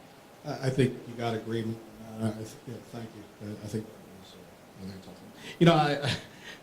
Robin and I, as we do, it was funny, we were talking today about how we always, I guess being the two oldest on the, not physically oldest, but the oldest on the board, when, we get, but you get down to, a $54 million budget, and, in looking at these numbers, we're talking about, $300,000-$400,000 of additions, subtractions, and the amount of time that we put in, on this, which seems always a little bit strange to me.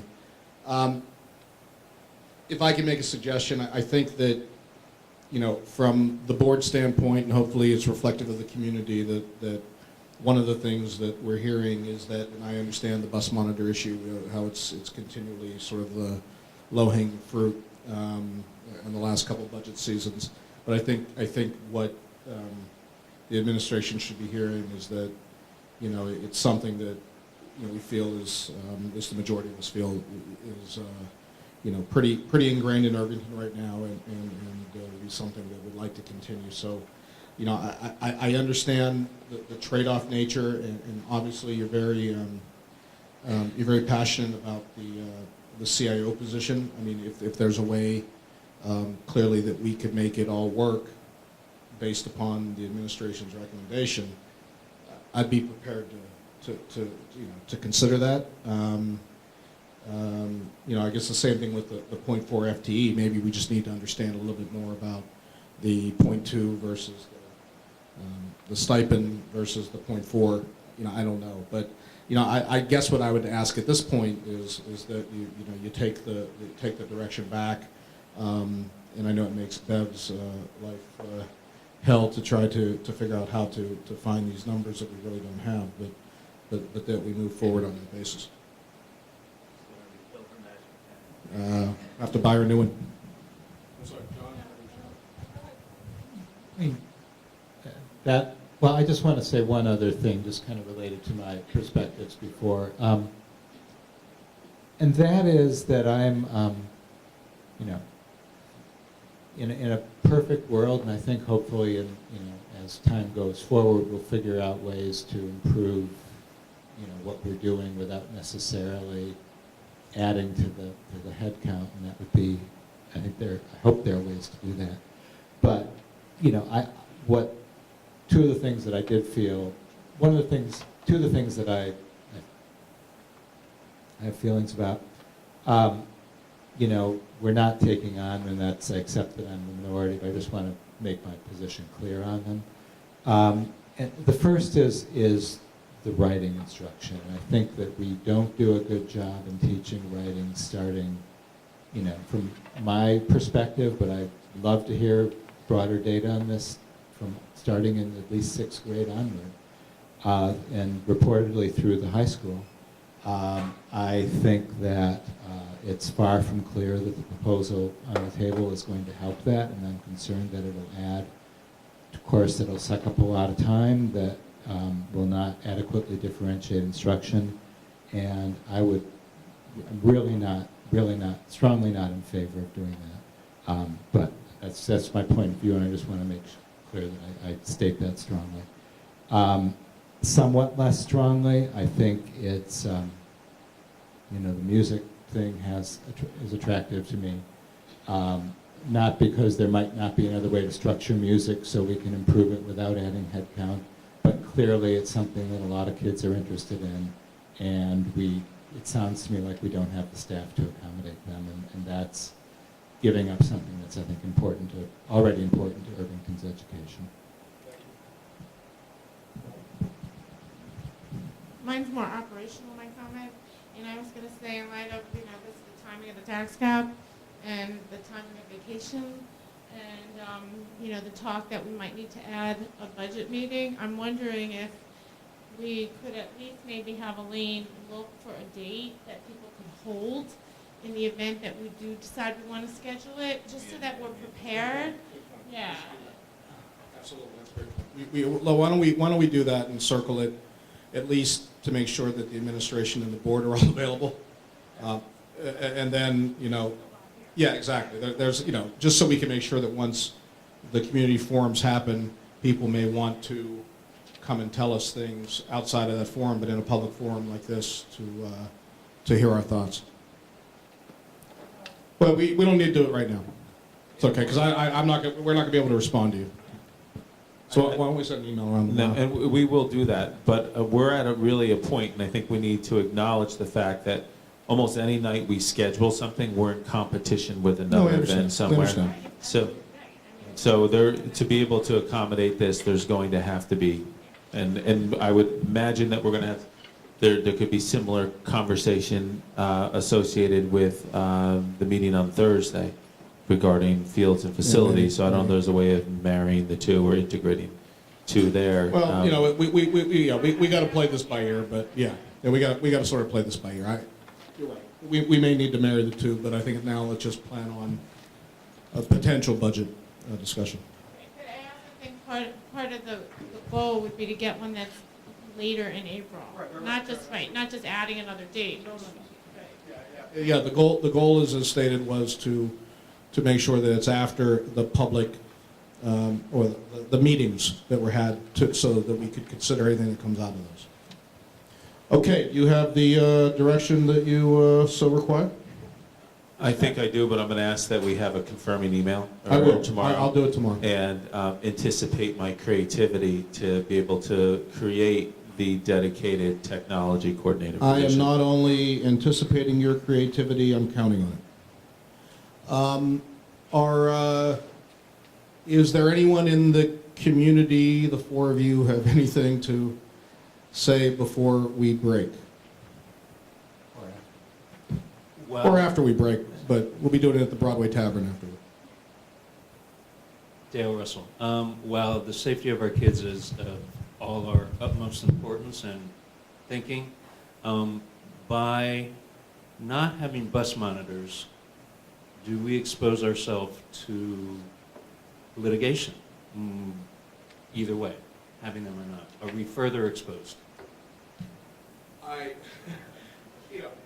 It's a question as an attorney I want to answer, but as the president of the board, I don't want to answer, and I'll refer that to our attorneys. That would be great. I'm happy to do that. I would suggest, though, that you look at the experiences of the neighboring districts who do not have bus monitors, who have, many of them once had bus monitors, to see their experience with that. And when we looked at this last year in earnest, what we found was, both through our transportation coordinator and through direct outreach to those districts, that they did not see an uptick in incidents after they got rid of the monitors. Now, you know, that's not really my question. I'm just saying. No, I understand, but, you know, from a litigation standpoint, we're not required by law to have monitors.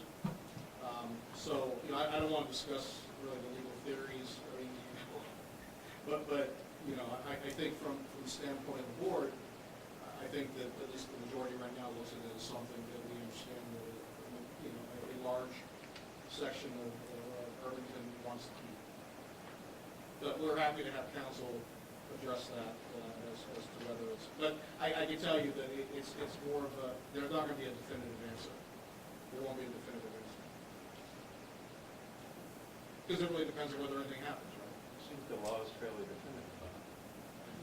There's no law. I'll be the first one to tell you that the law is never definitive. But there is no law. There's no law that mandates having them. So, you know, as was referenced, there might be recommendation to have such a service. But Dale, I think we take the whole scope of the situation into consideration, and it appears that the direction that I've received from the board is to find a way to put them back in there. And in doing so, I guess that concern is no longer on the table. Can I just, on this point, would it be at all helpful, we have some information on districts that have it or not, but can we get a more complete, you know, like, I mean, how common is it to have bus monitors across Westchester or not? I'm just kind of wondering. Can I ask a question? But I understand, Martha, that you have a lot of that information, and we have some that may be a year old at this point. But is that going to, going through a further analysis, is that going to change your recommendation that you've asked tonight? Well, I think we should get John the information. There was information from last year. We'll Oh, look at fine. this and get you that. And I probably saw it a year ago, but I've That's forgotten about it. right. But I can tell you that, you know, even with the information that I know remains to be the case, nobody's added monitors. yeah, I mean, No. I don't think it's likely to change. My Right. opinion is not based on bus monitors per se. It's No. on the practice of letting our costs get out of control and just keep cutting different things that affect the I quality completely of agree with you. We'll get life you in that Irvington. information. It was- But- We had it last year. So what we'll do, I've asked Mrs. Leibowitz to email me her data. We'll cross-reference it with our data, go back and look at data from the old task force that looked at this a number of years ago, and we will have a nice hybrid set of information that hopefully will be reflective of current practice.